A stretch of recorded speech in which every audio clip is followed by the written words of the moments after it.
ഏവർക്കും നമസ്കാരം. തേനും വയമ്പും നമ്മുടെ പൈതൃകം എന്ന ഈ ചാനലിലേക്ക് ഏവർക്കും ഹൃദ്യമായ സ്വാഗതം. 1199 മേടം 1, അതായത് 2024 ഏപ്രിൽ 14 മുതൽ ഓരോ രാശിജാതരുടെയും ഒരു വർഷത്തെ വിഷുഫലങ്ങൾ എന്തെല്ലാമാണ് എന്ന് വിശകലനം ചെയ്യുന്ന ഈ പരമ്പരയിൽ ഇന്ന് നാം തുലാക്കൂറുകാരുടെ വിഷുഫലങ്ങളാണ് വിശകലനം ചെയ്യുന്നത്. ചിത്തിര 2ാം പകുതി, ചോതി, വിശാഖം 3/4 എന്നീ നക്ഷത്രങ്ങളാണ് തുലാക്കൂറിൽ വരുന്ന നക്ഷത്രങ്ങൾ. ഈ രാശിജാതർക്ക് വിഷുഫലങ്ങൾ അനുകൂലമല്ല എന്ന യാഥാർത്ഥ്യം ആദ്യമേ തുറന്നു പറയട്ടെ. കാരണം ഒരു വ്യക്തിക്ക് ജീവിതത്തിൽ അനുഭവപ്പെടുന്ന സൗഖ്യം, സന്തോഷം, സമാധാനം എന്നിവയെ എല്ലാം പ്രദാനം ചെയ്യുന്നതിൽ പരമപ്രധാനിയായ ഗ്രഹമാണ് വ്യാഴം. ഈശ്വര കടാക്ഷവും ഗുരുകടാക്ഷവും പിതൃക്കളുടെ പ്രീതിയും എല്ലാം വ്യാഴം എന്ന ഗുരുവാണ് പ്രദാനം ചെയ്യുന്നത്. എന്നാൽ വ്യാഴത്തിന് ബലം കുറയുകയോ അനിഷ്ടനാകുകയോ ചെയ്യുമ്പോൾ ഈ ഈശ്വര കടാക്ഷം, ഭാഗ്യം എന്നിവയ്ക്കെല്ലാം മറവ് വരും. വരുന്ന മെയ് 1 മുതൽ വ്യാഴം ഇടവത്തിലേക്ക് പ്രവേശിക്കും. ഇടവം എന്ന് പറയുന്നത് തുലാക്കൂറുകാരുടെ അഷ്ടമ ഭാവം ആകുന്നു. അഷ്ടമം എന്നാൽ 8ാം ഭാവം. വ്യാഴം 8ലൂടെ സഞ്ചരിക്കുന്നത് പലതരത്തിലുള്ള പ്രതികൂലമായ അവസ്ഥകളെയും സൃഷ്ടിച്ചേക്കാം. വ്യാഴം പ്രതികൂലനായി 8ാം ഭാവത്തിൽ നിൽക്കുമ്പോൾ ദുഃഖം, ഭയം, രോഗം, കോപം, വിവാദം, വാക്തർക്കം, ഭാഗ്യദോഷം, മനക്ലേശം എന്നിവ ഉണ്ടാകുവാനുള്ള സാധ്യത ഏറെയാണ്. വാഹനം ഓടിക്കുമ്പോൾ നല്ല കരുതൽ പുലർത്തുക. വാഹനം ആരെങ്കിലും കുറച്ചു നേരത്തേക്ക് ചോദിച്ചാൽ പോലും കൊടുക്കാതിരിക്കുക.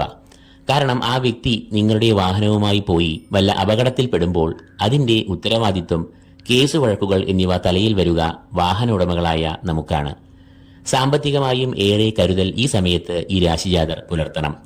ബിസിനസ് തുടങ്ങിയ പുതിയ സംരംഭങ്ങൾ ഈ സമയത്ത് തുടങ്ങരുത്. ധനം നിക്ഷേപിച്ചാൽ അതിൽ കഷ്ടനഷ്ടങ്ങൾ വരുവാൻ സാധ്യത ഏറെയാണ്. ധനം കടം കൊടുക്കുമ്പോഴും കടം എടുക്കുമ്പോഴും ഏറെ കരുതൽ പുലർത്തിയില്ലെങ്കിൽ അത് കലഹങ്ങൾ, കേസ്, നിയമ നടപടികൾ എന്നിവയിലേക്ക് നീങ്ങുവാനുള്ള സാധ്യതയും ഏറെയാണ്. അതിനാൽ വളരെ കരുതലോടെ നീങ്ങേണ്ട സമയമാണ് ഇത്. അതുപോലെ ആരോഗ്യകാര്യങ്ങളിലും ഏറെ ശ്രദ്ധ വേണം. ചെറിയ രോഗങ്ങൾ എന്ന് തോന്നിക്കുന്നവ പോലും ധനനഷ്ടം, ദുരിതങ്ങൾ എന്നിവയിലേക്ക് വലിച്ചിഴയ്ക്കുവാൻ സാധ്യത ഉള്ളതിനാൽ ആരോഗ്യകാര്യങ്ങളിൽ നല്ല ശ്രദ്ധ പുലർത്തുക. വ്യാഴം മറഞ്ഞിരിക്കുന്ന ഈ സമയത്ത് അലസതയും അശ്രദ്ധയും ഉണ്ടാകുവാൻ ഏറെ സാധ്യതയാണ്. വാഹന ഇൻഷുറൻസ്, ലൈഫ് ഇൻഷുറൻസ്, മെഡിക്ലെയിം പോളിസികൾ തുടങ്ങിയവ കൃത്യസമയത്ത് തന്നെ പുതുക്കുക. കാരണം ഇവ കൃത്യസമയത്ത് പുതുക്കിയില്ല എന്ന് വെക്കുക, നമ്മുടെ കഷ്ടകാലം കൊണ്ട് ആ സമയത്താകും എന്തെങ്കിലും വാഹനാപകടം സംഭവിക്കുന്നത് എങ്കിൽ അതിന്റെ പുറകിൽ വരുന്ന എല്ലാ ധനവും കഷ്ടനഷ്ടങ്ങളും നമ്മുടെ കയ്യിൽ നിന്നും പോകും. ഒരു ഇൻഷുറൻസ് പരീക്ഷയും കിട്ടുകയും ഇല്ല. ഇങ്ങനെ ഈ സമയത്ത് അനുഭവങ്ങൾ പലർക്കും ഉണ്ടായിട്ടുണ്ട്. അതിന്റെ വെളിച്ചത്തിലാണ് ഇത് ഇവിടെ പരാമർശിക്കുന്നത്. അല്ലാതെ ആരെയും അകാരണമായി ഭയപ്പെടുത്താനല്ല എന്ന് ദയവ് ചെയ്ത് മനസ്സിലാക്കുക. സൂക്ഷിച്ചാൽ ദുഃഖിക്കേണ്ട എന്നാണല്ലോ.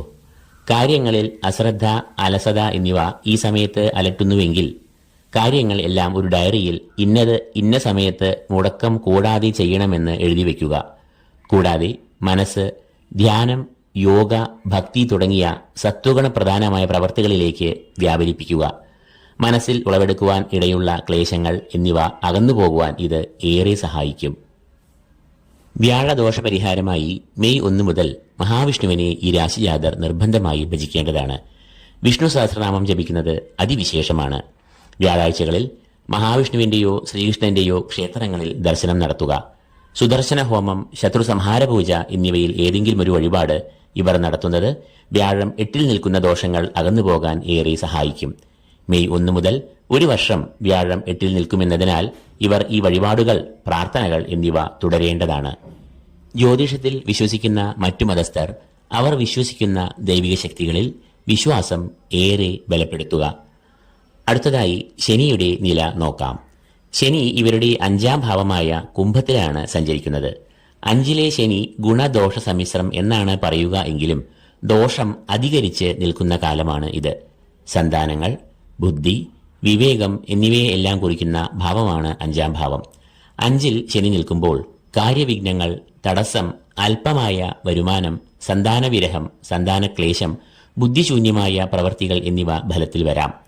എന്നാൽ ഒരു വ്യക്തിയുടെ ജാതകത്തിൽ ശനി അനുകൂലനായി നിന്നാൽ ഗുണാനുഭവങ്ങൾ സിദ്ധിക്കുകയും ചെയ്യും. അപ്പോൾ ഈ ചിത്തിര 2ാം പകുതി, ചോതി, വിശാഖം 3/4 എന്നീ നക്ഷത്രജാതർ വരുന്ന ഏപ്രിൽ 14 മുതൽ നല്ല ശ്രദ്ധയും ജാഗ്രതയും പുലർത്തുക. പറഞ്ഞ വഴിപാടുകൾ കഴിക്കുക. ദൈനംദിന ജീവിതത്തിൽ പുലർത്തേണ്ട നിഷ്ഠകൾ കൃത്യമായും കണിശമായും പാലിക്കുക. അപ്പോൾ വ്യാഴം 8-ൽ നിൽക്കുന്ന ദോഷങ്ങളുടെ വ്യാപ്തി ഏറെ കുറയ്ക്കാനാകും എന്നതിന് ഒരു സംശയവും വേണ്ട. ഏവർക്കും നന്മകൾ, ഈശ്വരകടാക്ഷം എന്നിവ നേരുന്നു. ഒപ്പം വിഷു ആശംസകളും നേർന്നുകൊണ്ട് ഈ എപ്പിസോഡ് ഇവിടെ പൂർണ്ണമാകുന്നു. നന്ദി, നമസ്കാരം.